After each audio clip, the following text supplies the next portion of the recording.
Now, we are just days away from Election Day here in Toronto, and here on BT, we have been featuring these 7 leading candidates on the show for one-on-one interviews. And in our final discussion, we hear from former police chief Mark Saunders. Mark, thank you so much for joining us. Good morning, Tammie. Good seeing you again. All right, and so we've watched you on the campaign trail over the last couple of months, few weeks, and we've seen your campaign kind of transform from vote for Mark Saunders to stop Chow. Yes. Stop Olivia Chow. That has Yes. been your number one message here, and vote for you instead. How do you think that strategy has been working, considering that we're still seeing, at least in the polling, that she's still so far ahead? Yeah, the polling, that's another story in which poll you choose. But anyway, listen, so we all got out there. We all want to become the mayor, and everyone has a platform. But when it came to the questions, the important questions, every time I had an opportunity of asking Olivia Chow a question on what is a tax going to look like, she would never answer. Anytime I asked about what is your public safety plan, she would never answer. So we turned it around and said, look, we're going to answer those questions on your behalf. And we know what the answers are because we've done the research with where it's going to be. And this city will not be able to afford a 25% tax increase. This city, defunding the police is not the way to go. You know, I'm running because I've said very clearly that our city is at that tipping point right now.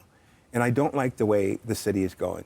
We need to have strong leadership in that seat to make sure we bring our city back and make it this exciting, robust, safe city that it used to be. All right, you talk about public safety. The Toronto Sun actually endorsing you over the last 24 hours, saying that you will be the candidate that will make public safety the issue that is top of mind and ensure that you will keep the citizens of Toronto safe.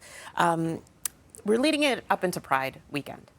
And we have heard, while you were police chief, of course, the 2S LGBTQ plus community has been vocal about the fact that they did not feel safe when Bruce McArthur was out, and they were told that there was no serial killer. The Black community as well, saying that they don't feel safe with carding and things like that. Things that you had supported at the time while you were police chief. How do you, as mayor, then reconcile that and be that mayor who will make everyone in the city safe? Sure. So I'll dissect that a little bit. First, with the Bruce McArthur case. And, you know, I've spoke on this quite a bit. And first off, my heart goes out to the victims of that particular case and their family and friends and loved ones. You know, what I said during that, it was a December day, and I remember I said that based on the evidence today and going back and looking at that answer, what happened was I wasn't listening to the emotion, the fear, the concern that that community had. And for that, I apologize because, you know, words do matter. At the end of the day, when I ordered that third-party review, there were a lot of lessons that were learned, and the importance of what you say can have a lot of gravity. And so on the go forward, it's made the organization stronger, and it's made me stronger with respect to being careful with what I say. But, you know, I apologize for that because it distracted from the work that was done and it essentially led to the arrest of Bruce McArthur and created stronger relationships with the community as well as some investigative things to help make a stronger police service with missing people. With respect to the carding issue, and I've spoke on this as well too, carding is defined as random stopping, gathering of information, and then recording it. There's never a day will you see that I supported that because I don't support that. And I've said that over and over and over again. I've spoke to intelligence-led policing and its importance. And if you look at the stats and you look at the relationship between the Black community and the police, it has increased substantially. Certain mechanisms were put in place, certain tools when it came to teaching and helping the organization become stronger in understanding what we need to do with when it comes to when you're in a community, the role and responsibility you play, not just from an enforcement, but also from social cost. All right. We're going to move on to the commute next, something that's big for our audience as well as they head to work and school. And something that you have brought up is bike lanes and the fact that there are too many, especially on some major streets. What do you say then to the community that thinks that bike lanes is actually helping ease congestion? What is your plan to do that? I have been very, very clear.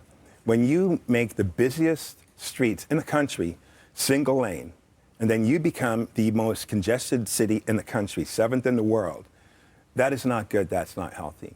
And when you talk to communities like Kingsway, Bloor Street, and they do not want bike lanes, they use cars to move around. Moms are taking their kids to soccer, hockey practices, and to get to and from, the car and transit are the two predominant ways in which they move.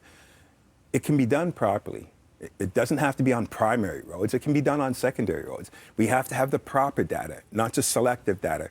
There are a lot of moving parts to it. It can be harmonious, but not on the main streets, and certainly not on University Avenue. When you're talking about where seconds matter, adding another layer of traffic is not a good thing.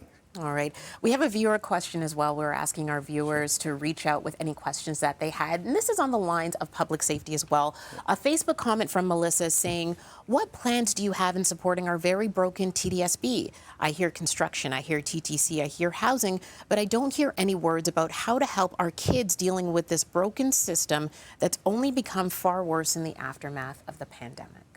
Well, listen, I certainly cannot control what goes on with the Toronto District School Board. That's a different entity. You have to vote for your trustees in there. Yeah. But there has to be a strong working relationship. And so I like some of the things that are being discussed right now, and the fact that they're now moving towards investing in learning. I think it's important. We want to make sure that our kids are competitive on a global platform. So the steps that we take towards that is key and critical. But you know what? That aspect is important. But working with and having a partnership with them and making sure parents have a better understanding of what's going on in their schools as a parent, I think is something that's key and critical if we're going to be moving forward. All right. And of course, we have you saying that you will freeze taxes. That's one thing. It's a criticism that Olivia Chow is facing, of course, but you're saying that you will freeze taxes and making that clear ahead of Election Day.